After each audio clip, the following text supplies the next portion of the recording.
Hello, good evening, greetings to all of you. So, I welcome you once again to this great economic session. Dear friends, today we are basically going to discuss the great economic insights shared by our respected Prime Minister himself, Shree Narendra Modi ji, who basically pens down his thoughts on the upcoming G20 Summit, whose responsibility of the presidency is being taken by India. And he illustrates and demonstrates the beautiful culture of India so beautifully, which basically counts our strengths, which we really need to be proud of, and we really need to live those strengths in order to pay full respect to our rich culture and diversity. So here it goes. India's G20 presidency to usher in the human-centric globalization, writes the respectable Prime Minister of India, Shree Narendra Modi ji. The previous 17 presidencies of G20 delivered significant results for ensuring macroeconomic stability, rationalizing international taxation, relieving the debt burden on countries, among many other outcomes. India will benefit from many of these achievements and build further upon them. However, as India assumes the important mantle, can G20 go further still? Can we catalyze a fundamental mindset shift to benefit the humanity as a whole? I believe we can. We definitely can. Our mindsets are basically shaped by our circumstances.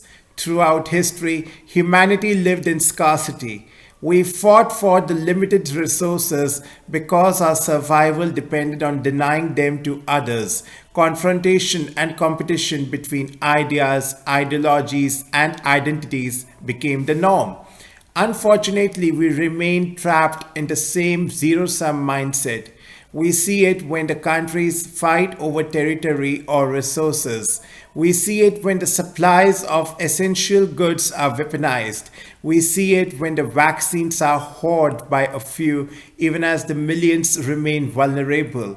Some may argue that confrontation and greed are just human nature. I disagree. If humans are inherently selfish, that would explain the lasting appeal of so many spiritual traditions that advocate the fundamental oneness of us all. One such tradition, popular in India, sees all living beings and even inanimate things as composed of the same basic five elements, that is the Panch Tattva of earth, water, fire, air, and space. Harmony among these elements within us and between us is essential for our physical, social, and environmental well-being and overall sustenance. India's G20 presidency will work to promote this universal sense of oneness. Hence our theme, One Earth, One Family, One Future. This is not just a slogan, it takes into account the recent changes in the human circumstances. Since we have collectively failed to appreciate, we really need to work hard on this aspect. Today, we have the means to produce enough to meet the basic needs of all people in the world. Today, we do not need to fight for our survival. Our era need not be one of war. Indeed, it must not be one, definitely. Rooted in democracy. Today, the greatest challenges we face, climate change, terrorism, and pandemics, can be solved not by fighting each other but only by acting together. Fortunately, today's technology also gives us the means to address problems on a humanity-wide scale. The massive virtual worlds we basically inhabit today demonstrate the scalability of the digital technologies. Housing one-sixth of humanity and with its immense diversity of languages, religions, customs, and beliefs, India is a microcosm of the world. With the oldest known traditions of collective decision making, India contributes to the foundational DNA of democracy. As the mother of democracy, India's national consensus is forged not by diktat but by the blending of the millions of free voices into one harmonious melody. So today, India is the fastest growing large economy.